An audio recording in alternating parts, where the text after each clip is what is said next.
بسم اللہ الرحمن الرحیم۔ السلام علیکم، میں ہوں بشارت صدیق اور آپ دیکھ رہے ہیں برادرز ولاگ۔ شوکت خانم وہ اپنی باری کے انتظار میں بیٹھا تھا۔ ایک مشینی آواز گونجی اور سامنے لگی اسکرین پر 74 کا لفظ ابھرا، 74۔ اس نے جلدی سے اپنے اکلوتے 4 سالہ بیٹے اسد کو گود میں اٹھا لیا اور ڈاکٹر کے کمرے کی طرف چل پڑا۔ السلام علیکم ڈاکٹر صاحب۔ وعلیکم السلام، بیٹھیے۔ اسلم صاحب، آپ کے لیے اچھی خبر ہے، آپ کا بیٹا اب کینسر سے مکمل طور پر چھٹکارا پا چکا ہے۔ تمام رپورٹس کلیئر آئی ہیں۔ فرد جذبات سے اسلم کی آنکھیں بھر آئیں۔ اس کو ایک گزرا ہوا لمحہ کسی فلم کی طرح چلتا ہوا دکھائی دے رہا تھا۔ کیسے اس کے سر پر بم پھوٹا تھا جب اس کی منت و مرادوں سے 7 سال بعد ہوئی اولاد خون کی الٹی کر کے بے ہوش ہو گئی۔ ہسپتالوں کے دھکے کھانے کے بعد پتہ لگا کہ اس کو تو کینسر ہو گیا ہے اور اس کا علاج صرف شوکت خانم سے ہی ممکن ہے۔ شوکت خانم؟ عمران خان کا ہسپتال؟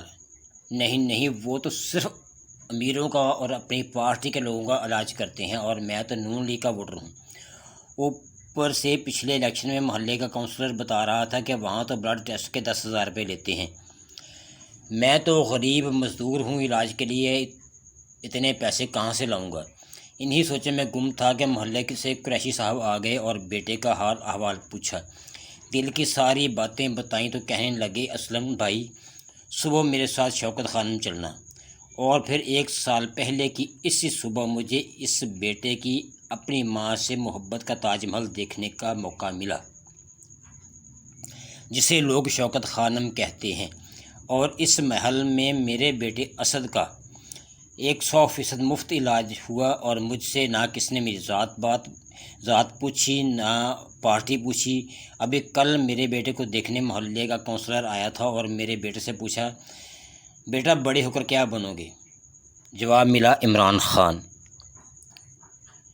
ایک وقت تھا جب پاکستان میں ایسا ہسپتال بنانے کا خیال، جہاں کینسر کے علاج کی جدید ترین سہولیات ہر فرد کے لیے بلا امتیاز دستیاب ہوں، لوگوں کو ایک ناممکن بات لگتی تھی، لیکن پاکستانی عوام کے تعاون اور عمران خان کی لگن سے پاکستان کا پہلا کینسر ہاسپٹل بن بھی گیا، اور یہاں گزشتہ 25 سالوں سے 75% سے زائد مریضوں کا مفت علاج بھی ہو رہا ہے، جس پر اب تک 46 ارب روپے سے زائد کی رقم خرچ کی جا چکی ہے۔ ممکنہ طور پر یہ رقم اب تک بڑھ چکی ہوگی۔